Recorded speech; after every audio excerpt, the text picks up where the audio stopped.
একজন শিক্ষক ক্লাসরুমে ঢুকে একটি ছাত্রীর দিকে অবাক দৃষ্টিতে তাকিয়ে রইল। কিছুক্ষণ তাকিয়ে থাকার পর মেয়েটাকে ইশারা দিয়ে দাঁড়াতে বলল। মেয়েটা দাঁড়ালো। দাঁড়ানোর পর তাকে প্রশ্ন করলো, আচ্ছা তোমার কি বিয়ে হয়েছে? মেয়েটা তখন লাজুক চেহারা নিয়ে উত্তর দিল আর বলল, হ্যাঁ স্যার আমার বিয়ে হয়েছে, আমার 2 বছরের একটা সন্তানও আছে। তখন শিক্ষক সকলের উদ্দেশ্যে বলতেছে, আজকে তোমাদের সকলের মধ্যে থেকে একজনের প্রিয় মানুষের নাম জানবো। তখন শিক্ষক সেই মেয়েটাকে ডাক দিয়ে তার হাতে একটি চক আর ডাস্টার দিয়ে বলল, আজকে তুমি শিক্ষক, যাও ভোটে চলে যাও। মেয়েটি ভোটের সামনে চলে গেল। তারপর শিক্ষক তাকে বলতেছে, এখানে তুমি 10 জন প্রিয় মানুষের নাম লেখো। মেয়েটি 10 জন প্রিয় মানুষের নাম লিখলো। তারপর বললো, এখানে 10 জন প্রিয় মানুষের পরিচয় লিখো। মেয়েটি সেই 10 জন মানুষের পরিচয় লিখলো।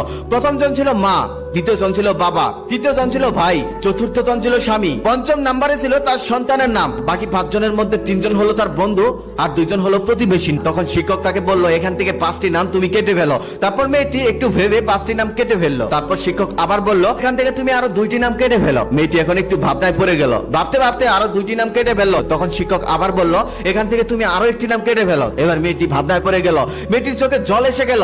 মেয়েটি কাঁদতে লাগলো। মেয়েটি এখন কার নাম কাটবে, কার নাম রাখবে? ক্লাসটা যেমন হাসি খুশি দিয়ে শুরু হলো, এখন আর ক্লাসে সেই হাসি খুশি নেই। সবাই অধীর আগ্রহে অপেক্ষা করছে মেয়েটা এখন কার নাম কাটবে সেটা দেখার জন্য। কিন্তু মেয়েটা কারণ আমি কাটতেছে না। তখন শিক্ষক পিছন থেকে বলল, মা এটা সামান্য একটা সাইকোলজিক্যাল গেম, আর কিছুই না।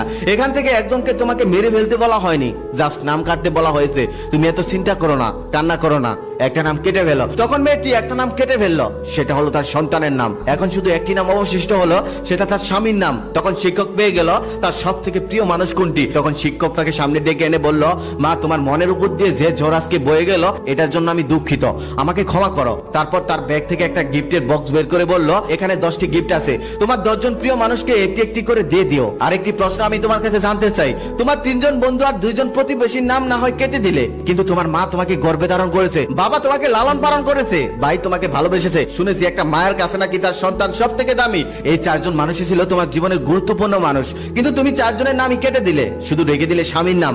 এটা কেন জানতে পারি?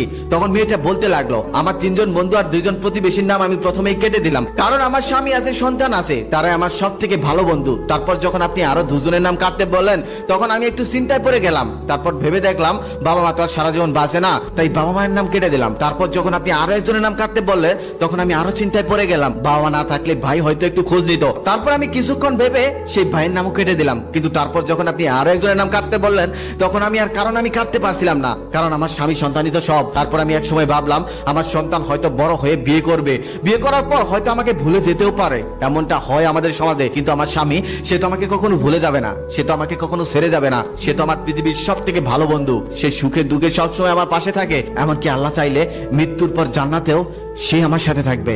এটা ভেবে আমি আমার সন্তানের নাম কেটে দিলাম আর স্বামীর নাম রেখে দিলাম। তখন শিক্ষক আর কিছুই বললো না, ক্লাস সেখানে ছুটি দিয়ে দিল, সবাই বাড়ি চলে গেল। কিছুদিন পর সেই মেয়েটা অসুস্থ হলো। অসুস্থ অবস্থায় তার স্বামীকে ডেকে বলল, আচ্ছা আমি যদি মারা যাই তুমি ঠিক কতদিন পর আমার বিয়ে করবে? তখন তার স্বামী বলল, এমনটা হবে না, এমন বাজে কথা বলো না। তখন তার স্ত্রী বলল, তুমি সত্যি করে বলো না, তুমি আমি মারা যাওয়ার কতদিন পর বিয়ে করবে? তখন তার স্বামী বলল, পৃথিবীতে বেঁচে থাকতে হলে একজন মানুষের প্রয়োজন হয়, না চাইলেও একজন মানুষকে আপন করে নিতে হয়। তুমি যদি সত্যি না থাকো তাহলে তো একজনকে আপন করে নিতেই হবে, কিন্তু তুমিই বলো আমি ঠিক কতদিন পর বিয়ে করব? তখন মেয়েটি বলল, আমার কবর যতদিন না শুকায় ততদিন তুমি বিয়ে করতে পারবে না। তার কিছুদিন পর তার স্ত্রী মারা গেল, কবর দেওয়া হলো। প্রত্যেকদিন তার স্বামী তার কবরে গিয়ে জিয়ারত করে আসতো, কিন্তু প্রত্যেক দিনই দেখতো তার কবর ভেজা, তার কবর শুকায় না। একদিন তিনি কবর জিয়ারত করে আসছিলেন, ঠিক সেই সময় দেখতে পারলেন তার শালাবাবু এক বালতি পানি নিয়ে কবরের দিকে যাচ্ছিলেন। তখন তিনি তার শালাবাবুকে জিজ্ঞেস করলো, আচ্ছা তুমি এক বালতি পানি নিয়ে কোথায় যাইতেছ? তখন শালাবাবু যে উত্তর দিল সেটা শুনে সে অবাক হয়ে গেল।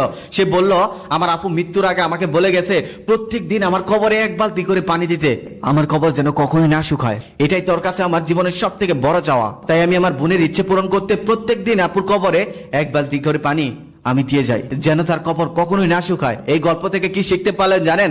একটা মেয়ে কখনোই তার স্বামীর বা কাউকে দিতে চায় না, আর একটা মেয়ে তার স্বামীকে ঠিক কতটা ভালোবাসে। মেয়েরা একটু বুঝতে চাইবে না, তবে আপনি যদি বুঝিয়ে নিতে পারেন এটা কোনো সমস্যা না। মেয়েদের ভালোবাসা বুঝতে শিখুন। স্ত্রীকে যত ভালোবাসা দিবেন সে তত মিষ্টি হবে, স্ত্রীকে যত অবহেলা করবেন সে তত ঝাঁঝালো হবে। হ্যালো গাইস, আসসালামু আলাইকুম। তো আমি একটা নতুন ইউটিউব চ্যানেল খুলছি, সেখানে নতুন গল্প আপলোড দেওয়া আছে। তো আপনারা যদি চান তাহলে দেখে আসতে পারেন। ইউটিউব চ্যানেলের লিঙ্ক আমার টিকটক আইডির বায়োতে দেওয়া আছে, আর ইউটিউব চ্যানেলের নাম দিস ইজ সিয়াম।